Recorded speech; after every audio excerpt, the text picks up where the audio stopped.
subi de nombreuses modifications, notamment pour s'adapter aux nouvelles réalités politiques et sociétales du pays.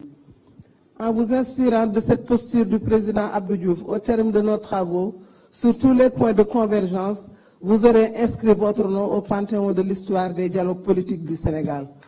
Aussi, je voudrais également vous assurer que le Parti socialiste restera toujours chevillé à son attachement profond aux intérêts majeurs de notre pays qui seuls motivent notre démarche. Vous remerciant de m'avoir donné la parole, je souhaite que les résultats de ce dialogue répondent aux attentes légitimes de notre peuple et sonnent un nouveau départ pour une gouvernance démocratique consolidée. Je vous remercie pour votre aimable attention. Merci beaucoup, Madame Aminata Mbengue Ndiaye. Ñu woo Monsieur Khalifa Ababacar Sall ngir mu ñëw jël kàddu.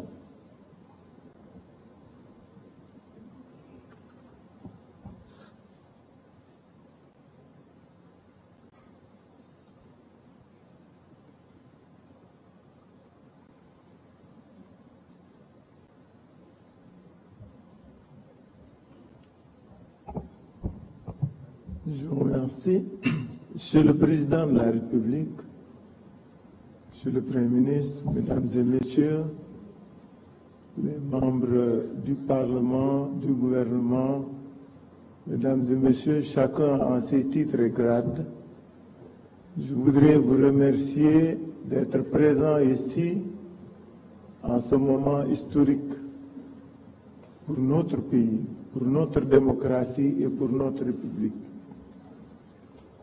L'opposition sénégalaise est venue participer à ce rassemblement, à cette réunion, à cette manifestation, parce que nous sommes convaincus que le dialogue est la meilleure forme de gestion des affaires publiques.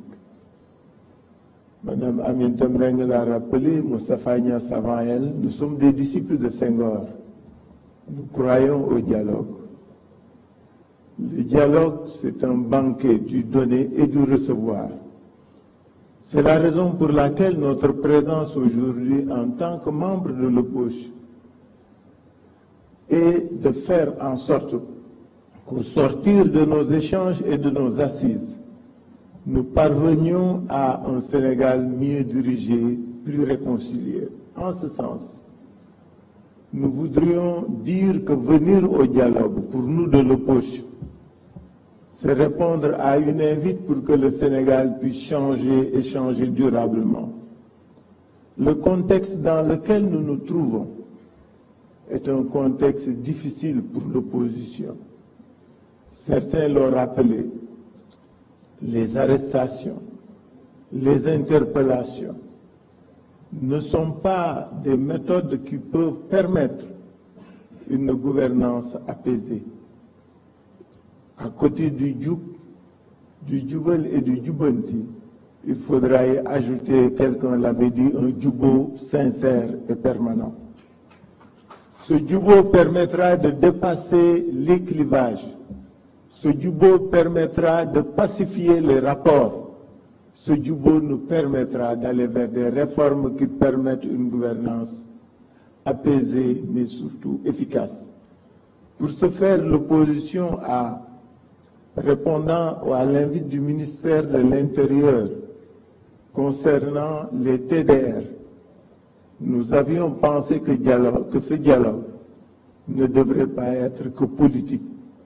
Il devrait être un dialogue qui porte sur les préoccupations des populations, c'est-à-dire un dialogue qui porte sur les questions sociales, sur les questions économiques, pour que le Sénégal puisse traverser les moments de difficulté que vivent les populations. Il est indéniable aujourd'hui que ce pays a des problèmes, que les populations vivent des difficultés. Il nous faut leur trouver des solutions viables. Nous sommes venus à ce dialogue aussi, puisque c'est un dialogue dit politique, pour que le système puisse évoluer.